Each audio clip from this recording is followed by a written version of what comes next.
జాతీయ స్థాయిలో కేంద్ర ప్రభుత్వాలు తీసుకున్న అనేక నిర్ణయాల్లో తెలుగుదేశం పార్టీ కీలక పాత్ర పోషించింది. What AP thinks today, India thinks tomorrow అనేది అనేక సార్లు ప్రూవ్ అయింది. విద్యుత్ సంస్కరణలు, ఓపెన్ స్కై పాలసీ, పీపీపీ విధానాల్లో మౌలిక సదుపాయాలు, ప్రజల వద్దకు పాలన, జవాబుదారీ వ్యవస్థ, ఇలాంటి అనేక విషయాల్లో మనం దేశానికి పరిచయం చేశాం. ఈ ప్రయాణం మరింత గొప్పగా సాగాలి. ప్రస్తుత టెక్నాలజీ యుగంలో ప్రజల అవసరాలకు అనుగుణంగా పార్టీ విధానాల్లో నూతనత్వాన్ని తీసుకొద్దాం.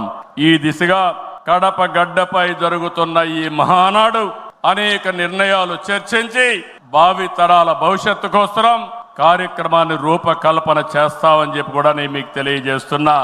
ఈ రోజు ఒక్కసారి మీరు ఆలోచిస్తే ఈ మహానాడు భవిష్యత్తుని ఒక దశ దిశ నిర్దేశించే విధంగా ఈ మహానాడు ఉండబోతుంది. నేను ఒక విషయం ఇక్కడుండే కార్యకర్తలకు నాయకులకు విజ్ఞప్తి చేస్తున్నాను. ఈ రోజు మనం అందరం కూడా ఒక ఇన్స్పైరింగ్ టైంలో ఉన్నాం.